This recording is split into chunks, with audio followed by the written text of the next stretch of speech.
Hey guys, happy Saturday. I just put on this morning and reapplied actually the CVS Clear Zinc to my face, and I didn't put a tinted sunscreen or anything over it because I wanted you to see what it looks like on my skin.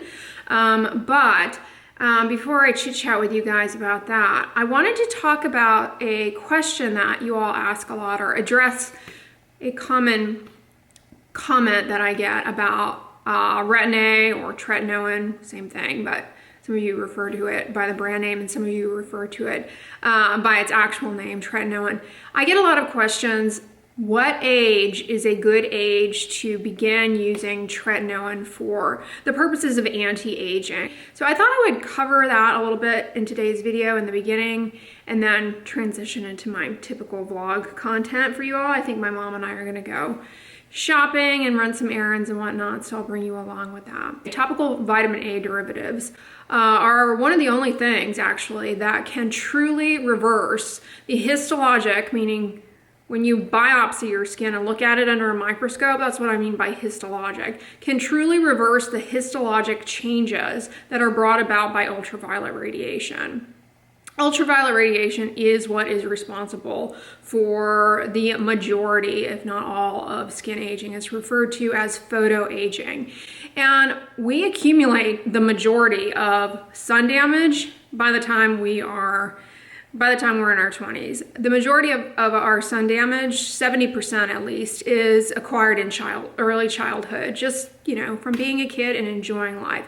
So before we focus on Retin A and when to start it, if you have a young child, the number one thing that you can do to help their skin long-term and the longevity and health of their skin, not only for cosmetics, but more importantly for reducing the risk of skin cancer, is to teach them sun protection. The best way to teach them that is to do it yourself. That way you protect yourself, you get the benefit, and they see you do it, they copy you, and they learn to do it, and it becomes a habit for them early on. That is so important. And so yeah, sun protection early on is really, in young childhood, is probably one of the best things that you can do. But some of that begins to manifest on our skin in our 20s, usually with, maybe subtle crow's feet, a little bit of modeling hyperpigmentation. And so at that point, in the early 20s, Kligman's a guy who invented Retin A and, wrote all the papers about it. He stated in one of his first papers that around the, in the 20s is actually a good time to consider starting Retin A exclusively for anti-aging purposes. And I say that because, remember, Retin A, topical vitamin A, was originally used and continues to be used. Retin A is an acne medication, and therefore it's always been prescribed for acne, even before we realized that it had these anti-aging benefits to reverse the histologic changes brought about by ultraviolet radiation damaging the skin. Before we learned that, it was used and continues to be used for acne, which is something that young teenagers get, adolescents. And so, it's not I'm telling you that because being younger than in your 20s is obviously not a contraindication for using a topical vitamin A. Those were the original, those were the only people originally, the majority of the people who Retin A was being prescribed for. If you're using Retin A for anti-aging purposes exclusively, I would say maximal benefit that you will appreciate with your eye, like just looking at your skin, will kind of plateau around 2 years after using it. Maybe a year. And honestly, at that point, there is some thought that, and a lot of people do this, I actually tell patients to do this who just want to use it for anti-aging purposes. After they've been using it for a couple of years, you can actually space it out. You don't have to use it daily anymore. It can be used 2 to 3 times a week. That way, you don't use it as much, it's more cost effective, and you still have that. It's basically a maintenance dosing at that point. So to answer your question, how early could Tretinoin be started for anti-aging purposes?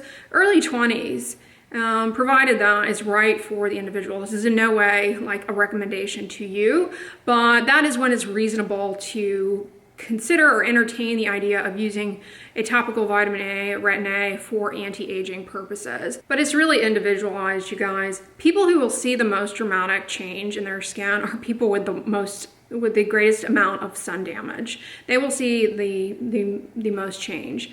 Because that, they're starting with a lot that tretinoin gets to work on. If you don't have a whole lot of photo damage, it can still be beneficial. You just may not appreciate much of a change. So if you're starting it really young, in your early 20s, and you don't have much in the way of visible photo aging, you might not see any change. You might be like, this isn't doing anything. I don't see any change, especially if you don't have acne. Like, it's not going to be treating anything. So you may not appreciate any change. And tretinoin, as you guys know, can be incredibly drying, irritating, hard for people to tolerate. And so you may just be like, skip this. It's not for me. So it is very, it ends up being incredibly individualized as to whether or not it's going to be right for you. And then, it cannot be used during pregnancy. But, there are kind of two compartments to your skin to think about here. You've got your epidermis, the top compartment, and then you've got your dermis, the bottom compartment. And both compartments suffer from ultraviolet radiation damage. The epidermis, the top layer, actually, the skin cells there, they're called keratinocytes. Because of ultraviolet radiation, they become what is referred to as dysplastic, meaning they just don't look or behave right. They don't act in accordance to how they are supposed to. They lose what's called polarity, meaning they don't sit upright in a row like they're supposed to. They kind of start spinning around and looking wonky. The nucleus, the part in the center of the cell that has all the DNA, becomes really bizarre looking, and the cells just don't behave well. And the epidermis overall gets actually much thinner, so it starts to be less robust at protecting you from the outside world. That's why as we get older, one of the reasons why, as we get older, our skin becomes drier, we tend to have more sensitive skin with aging, is because that epidermis starts to thin with time. Because of some other age-related things, and in women, it's going to be some hormonal changes postmenopausally, but the cumulative damage from the sun definitely contributes to the thickness of the epidermis. It gets much thinner. So with Retin A, with using topical Retin A actually can reverse that dysplasia in the keratinocytes and get them to line up correctly. And with ongoing use, the epidermis becomes thick again.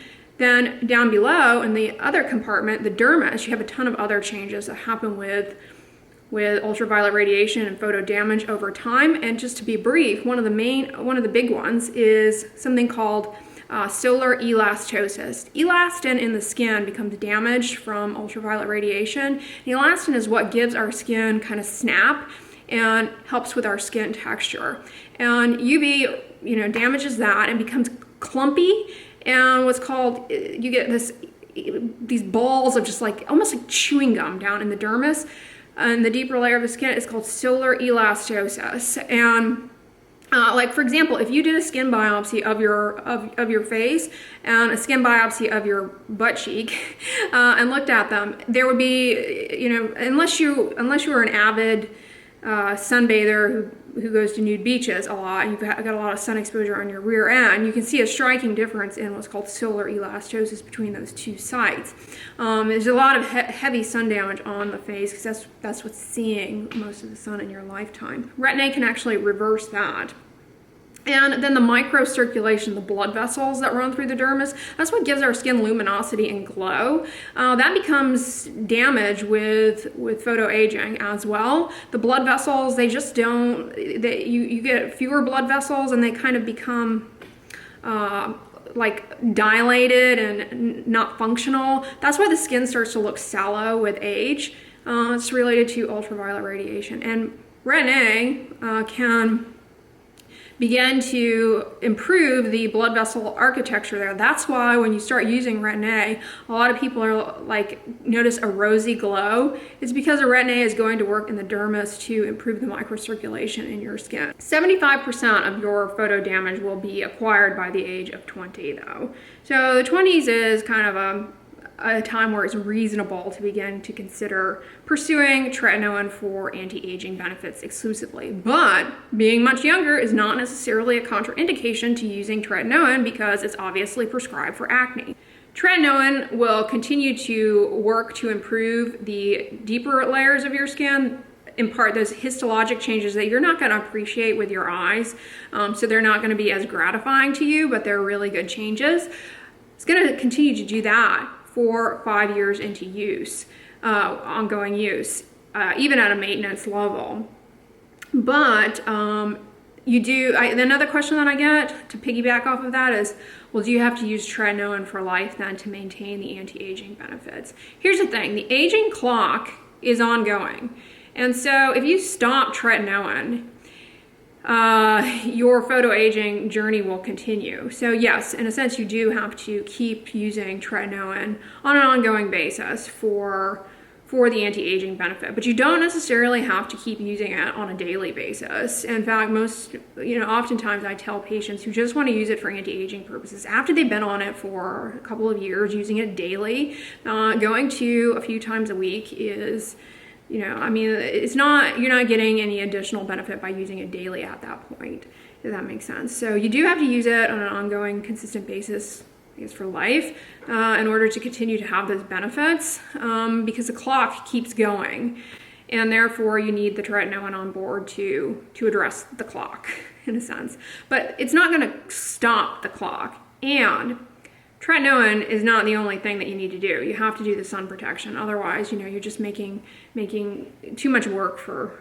the tretinoin for your skin. So yeah, sun protection has to be ongoing. But for those of you who do have a lot of baseline photo damage, particularly if you have a fair skin type and you grew up, sunbathing with the baby oil and everything, importantly, tretinoin will actually reverse and remove the pre-malignant keratinocytes, which are the cells in the epidermis that can go on to form, which can go on to form what are called actinic keratoses, those little scaly, bumpy things that can then go on to turn into squamous cell carcinoma of the skin. So using tretinoin can remove those. Whereas if you don't use tretinoin, you've got some pre-malignant skin cells there that you're not aware of. Those could go on to form a skin cancer. So in a way, it's in a sense preventative. Hopefully I've explained that clearly. Now, what about adapalene, brand name Differin? We don't have the same level of data for adapalene or even tazarotene. Tazarotene is another retinoid. It goes by the name Tazorac. We don't have the same body of data that we do for tretinoin, so that I could 100% tell you the exact same thing for those other vitamin A derivatives, adapalene and tazarotene. But we do have some data for each of those to suggest that they too impart many of these anti-aging benefits. But we don't have the same body of data showing what we know about tretinoin in terms of reversal of photoaging. It's not that they don't do that. We just haven't looked. We don't know. We haven't looked to the same degree. But the small studies that we do have really do suggest that those two are options. And adapalene is over the counter. Anyway, let's come back to the sunscreen that I'm wearing, because that's an important part of anti-aging and skin cancer prevention. I've really been enjoying the CVS sunscreen. To me, honestly, I can't tell the difference between it and Elta MD UV Sport. Remember, it was a year ago, I was wearing UV Sport on a daily basis. It was my jam, it was my boo, and I haven't worn it in a while. And I have a tube of it, and I've tried it, I've worn it here and there. And this, CVS Clear Zinc, I can't tell the difference, you guys. I can't tell the difference. Ready to play? Tybee Bow. Say hey, everybody.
Deli. I ended up getting the little black dress with the ruffle on it. It was a really good price, and it fit me really well. So yeah, I have an event that I'm gonna wear that too. I'm looking forward to it. I just need some shoes to go with it. You got your LBD. Yeah, my mom says I should get some red shoes to go with it. You think that would look cute? Yes. I think it would look really nice. Snazzy red shoes. That might be too flashy. Yeah, I don't wear high heels frequently. You guys know that wearing high heels contributes to varicose leg veins because it weakens your calf muscles. People who only wear high heels, women who only wear high heels, they have weaker calf muscles, so they don't have as much contracting the blood back up to their heart, so they have more pooling in their lower extremity veins, and they get leg veins more likely, they're more likely to have. But if you just wear it, if you wear it. Yeah, but I'm talking about if you wear it all day, 5 days a week or whatever for work. Yeah. Putting the fresh cracked pepper on. Yeah. You are so good with your pachacho straw. I never remember it. It has the nice little zipper pouch. Yeah. I just got the usual, guys. But I did go a little overboard on the pasta salad. Oh yeah, you got broccoli. I didn't see the broccoli. Yeah, Go back and get some broccoli. And did you get mushroom? I did, yeah. And I got a lot of Red pepper. I love that. And pumpkin seeds. Cool. Yeah, I got zucchini, carrots, artichoke. Their bean salad is really good. Some apple slices, a ton of peas. I'm on a green pea kick as of lately. I've really been into that. Oh yeah, those are good. Yeah, and then I got cucumber, hummus, beets, this little sesame medley. I put some, hummus, sunflower seeds, mushrooms, and black pepper. And I put balsamic vinegar on it. Some people can't have balsamic vinegar. It gives them a headache because it's fermented, I think. Yeah. Aged in the barrel or whatever, the oak barrel. They're sensitive to it. I like all three tastes for it. I put it on everything. Yeah. Including popcorn. Ooh. Yeah, it's really good on Yeah. popcorn. Yeah. It's good on strawberries. Ooh. Especially if you heat them and make a reduction. It caramelizes on there. It gets sweet. I haven't been eating as much apple cider vinegar lately. I ran out of it and I haven't replenished it. But for a while there, I was really into rice vinegar. I like vinegar. Anything with a tang, like mustard. I like rice vinegar on cucumber. Yeah. Dill. Yeah, dill's really good. Well, hey guys, I'm back, and we had a really nice time at lunch and doing a little shopping. That store was nice. I've always wanted to go in there. It's called Dimensions. It's actually by a running store where we typically go and pick up our race badges, bibs for the turkey trot, and I've always seen that store, so I'm glad I finally got to go over there.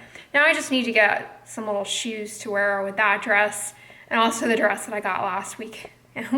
So yeah, I don't know, I've been feeling more into, I think it's because it kind of feels like spring here. I'm feeling more into getting dressed up. You know, you kind of go through that.